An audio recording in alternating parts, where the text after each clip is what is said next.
사도들을 모욕하고 돌로 치려고 달려들었던 세 부류의 사람들, 이방인과 유대인과 그 관리들.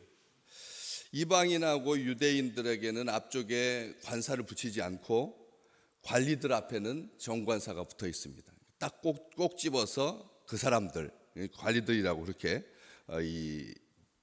정확하게 지적을 하고 있는데, 이방인들이 먼저 나옵니다. 두 사도 바나바와 바울을 모욕하며 돌로 치려고 달려들었던 사람들, 그 이방인들이 유대인들보다 먼저 나옵니다. 또 반대로 또 그 관리들이 세속적인, 이방인들은 유대인들과 연결되어서 규정되는 그런 사람들이죠. 유대인들이 없었다면 이방인들이라고 하는 그런 개념 자체가 없었죠. 그냥 세상 사람들이었죠. 그런데 유대인들이 있음으로 말미암아 이방인들이 규정된 겁니다.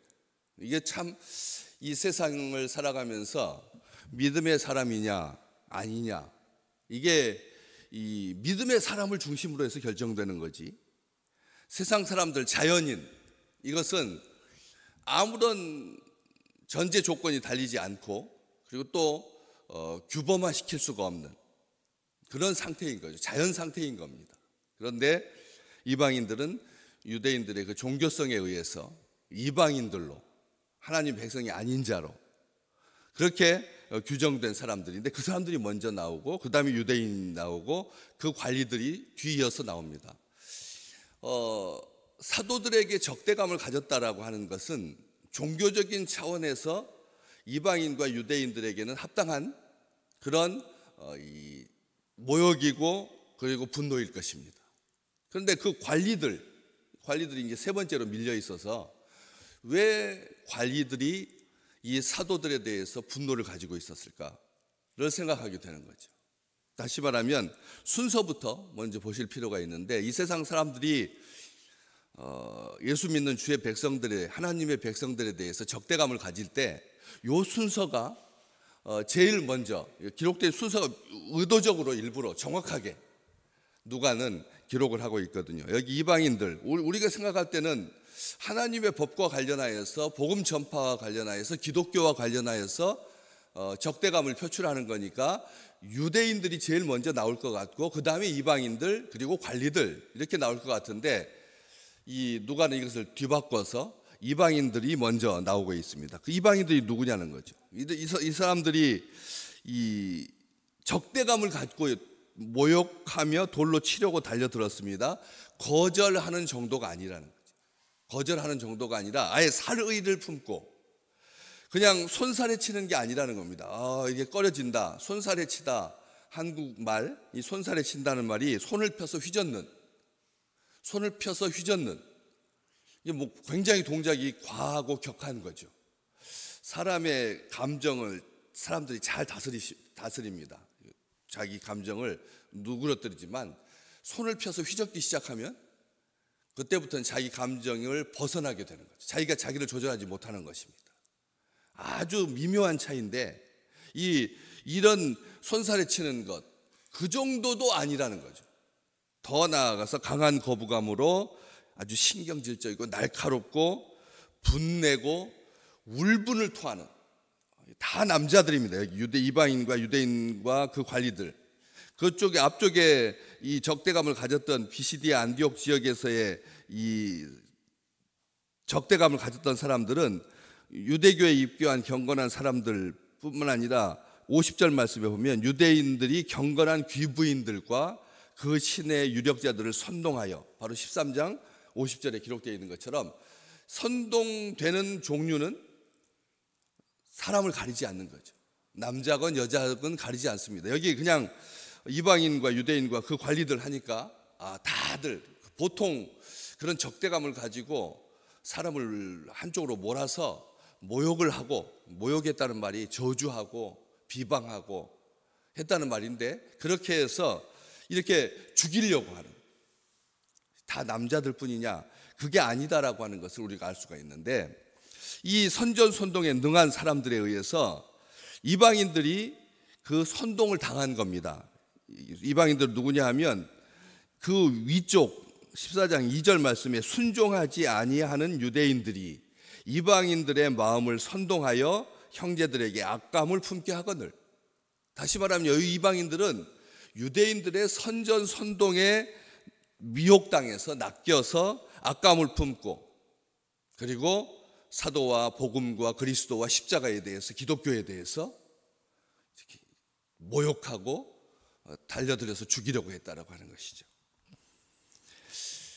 이 선전선동과 관련돼서 우리가 2차 세계대전 때 충분히 느꼈습니다. 왜냐하면 거기에 선전선동의 달인이라고 일컬어지는 한 사람, 그 장관의 명칭이, 자기 직책이 뭐였냐면 선전장관이었습니다.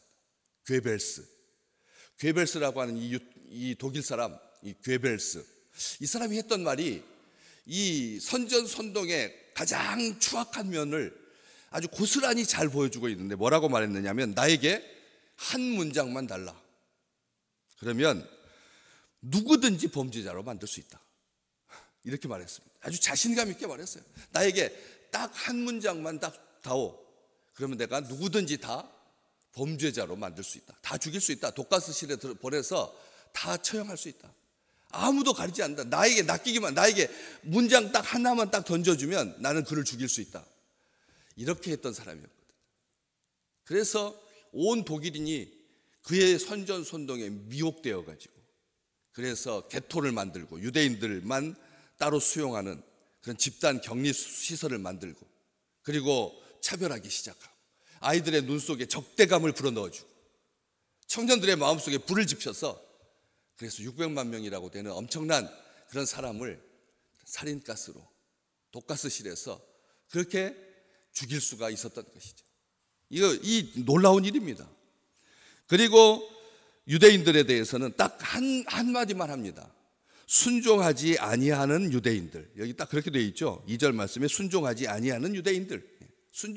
여기에 유대인들은 순종하지 아니하는 유대인들입니다. 우리가 유대인들 하면 모든 일에 적극적이고 모이기에 힘쓰고 하나님의 백성으로 부하고 영향력이 있고 말과 행동에 능하고 부지런하고 자녀 교육 잘 시키고 명철하고 지혜롭고 총명하고 만 가지 능력을 가진 사람들. 하나님의 백성은 이렇게 산다라고 하는 것을 인류의 역사 속에 큰 획을 그으면서 보여줬던 그 사람들. 유대인들, 지금도 우리가 생각할 때 유대인 하면 그 앞에 머리를 조아릴 수밖에 없는, 정말 어떻게 저렇게 살 수가 있나, 하나님을 향한 그런 열심이 자기의 부추에 이파리까지 세가지고 11조를 바치는 그런 정도의 놀라운 충성도를 보이는 사람들인데, 유대인 하면은 하나님께 순종하는 사람들입니다. 그렇지 않습니까? 사람에게 순종하지 아니하고 하나님께 순종하는, 사람에게 미혹되지 아니하는, 하나님께서 자기 형상대로 지었을 때 그 표본으로 보여주실 만한 정말 온전한 사람들, 유대인들인데, 앞에 정반대, 유대인들하고는 전혀 상관이 없어는, 있어서는 안 되는 순종하지 아니하는 이라고 하는 수식어가 붙었다는 거죠. 예수쟁이들, 오늘 우리 주의 백성들, 기도하지 않는 그리스도인, 말씀 읽지 않는 그리스도인, 복음 전하지 않는 그리스도인. 여러분, 앞에다가 무엇을 붙이고 싶으십니까? 사탄이 제일 좋아하는 게, 사탄이 그리스도인 안 두려워합니다. 예수님도 안 두려워하니까. 뭘 두려워합니까? 어떤 그리스도인들을 제일 싫어하죠? 기도하는 그리스도인들을 싫어하는 거죠. 복음을 증거하는 그리스도인들 싫어하고, 십자가 정신으로 사는 사람들 싫어하지 않습니까? 그러니까 그 앞에다가 그걸 붙여놓았다는 거죠. 유대인들 앞에다가 순종하지 아니하는 유대인이라. 있어서도 안 되는, 절대 있을 수 없는, 아무런 힘을 발휘할 수 없는, 삼손에게 머리가 잘렸다라고 하는 것과 똑같은, 하나님의 백성에게 기도와 말씀이, 십자가가 없다면, 그리스도의 부활이 없다면 우리는 아무것도 아니요. 바울이 말합니다. 우리는 아무것도 아니라, 가장 불쌍한 자라. 그렇기 때문에 여기 그렇게 만 가지 능력을 가졌는데 순종하지 않았다는 거죠. 순종이 얼마나 치명적이길래 유대인들 앞에, 유대인들이면 온전함인데 그 앞에다가 딱 마이너스 하나만 딱 그으니까 유대인들이 완전히 지옥의 나락으로 떨어져. 그래서 사무엘상 15장 22절, 우리가 늘 기억하는 말, 뭐가 뭐보다 낫다고요? 순종이 제사보다 낫다 그랬어요. 하나님께서 우리의 예배를 기쁘게 받으시잖아요. 기쁘게 받으십니다. 그리고 우리에게 복을 주십니다. 하나님은 우리를 사랑하시기 때문에 우리와 온전한 관계의 증거가 하나님께 예배를 잘 드리느냐 못 드리느냐, 거기에 달려있는 거예요. 딱 보면 안다는 거죠. 이거 하나만 보면 이게 사람을 규정할 수 있다는 거죠. 이 사람이 정말 하나님의 백성이냐, 구원받은 자냐, 예배를 대하는 자세와 태도를 가지고 충분히 확인할 수 있다는 겁니다. 그렇기 때문에 순종이 제사보다 낫고 듣는 것이 순양의 기름보다 낫다, 그렇게 말하고 있는 것입니다. 듣는 것이야. 이 듣다라고 하는 말씀이 하나님의 말씀을 청종하고 하나님의 말씀을 경청하고 오늘 나에게 주신 그 말씀을 사모하여서 그 말씀대로 살기 위하여, 오늘 내가 사는 것이 아니라 말씀으로 사는 거니까. 그래서 그러한 기쁨을 가지고 하나님의 말씀을 듣잖아요.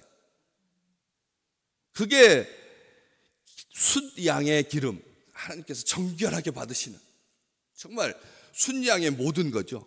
순양의 모든 것입니다. 순양을 쫙 짜서 기름으로 하나님께 바쳐지는 하나님을 향한 가장 정점에 순양의 기름보다 낫다, 듣는 것이, 이렇게 말할 정도인데, 그래서 요한복음 14장에서 우리 주님은 이렇게 말씀하셨습니다. 나의 계명을 가지고 지키는 자라야 나를 사랑하는 자다.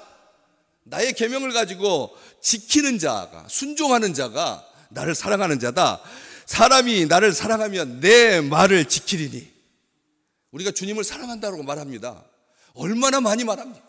강단마다 아마 한 주도 빠짐없이 우리가 주님 사랑합니다. 찬송도 다 예수 그리스도 우리의 주님 되신, 우리의 전부이신 주님, 우리의 답임이십니다. 주님, 우리의 모든 문제 해결의 키워드는 당신밖에 없습니다. 우리는 당신으로 말미암아 삽니다. 주님께 순종합니다. 그렇게 말하잖아요. 그런데 그렇지 않은, 내 계명을 지키지 않는 자는 나를 사랑하지 않는 자라고. 말로만 사랑한다, 사랑한다, 사랑한다, 이거 굉장히 가증한 거거든요. 그래서 주님께서 그렇게 말씀하신 겁니다. 순종은 사랑에 대한 최고의 응답입니다. 나를 사랑하시는 하나님 앞에 순종하는 것은 기본이고, 그리고 그게 관계의 전부다라고 하는 거죠. 불순종은 무엇입니까? 자기를 사랑하는 겁니다. 순종은 하나님을 사랑하는 거고, 불순종은 자기를 사랑하는 것입니다. 선택적이고 부분적인 순종에 대해서 경종을 우리에게 분명히 울리고 있는 겁니다. 부분적인 순종은 차라리 불순종하는 것보다 못합니다.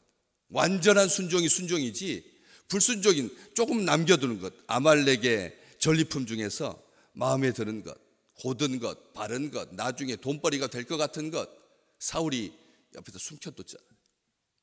그래서 망한 겁니다. 다른 거 이유 하나도 없습니다. 전체를 불순종한 게 아니라 다 순종하고 10마리 중에 한 마리 좀 실한 놈으로 챙겨둔, 내 것으로 챙겨두었을 뿐인데 결국 자기를 사랑하는 것이 되었고 그게 죄가 되었다는 거죠. 사울은 변명합니다. 백성들이 두려웠다고. 하나님을 사랑하고 하나님께 순종하지 않으면 뭐가 두려워지기 시작합니까? 그 권력의 최고의 정점에 있었던 사람이 사람들이 두려워지기 시작한다는 거죠. 오늘 우리의 순종은 사람을 두려워하지 않는 비밀입니다. 비결이고 답입니다. 사람이 두려워져서는 안 되잖아요. 사람이 뭐가 두렵습니까? 우리의 영혼을 어찌하지 못하는 사람을 두려워하지 마라. 지옥까지 멸할 수 있는, 우리의 영혼을 지옥까지 멸할 수 있는 하나님을 두려워해야지 왜 사람을 두려워한다는 말이냐? 성경 그렇게 말하지 않습니까? 그런 것처럼 하나님 앞에 불순종하면 사람이 두려워지고 결국 블레셋과의 전투에서 치욕적인 죽음을 맞이하고 말지. 신명기 28장 2절 계속 너희가 복받을 거다, 복받을 거다. 뭐하면 네가 네 여호와의 말씀을 청종하면 이 모든 복이 너에게 임하며 너에게 이르리니. 복이 의도적으로 우리하고 가까이 하고 싶어서 복이 임하고 복이 우리에게 이른다. 성경은 그렇게 말합니다. 청종, 여호와의 말씀을 청종하면.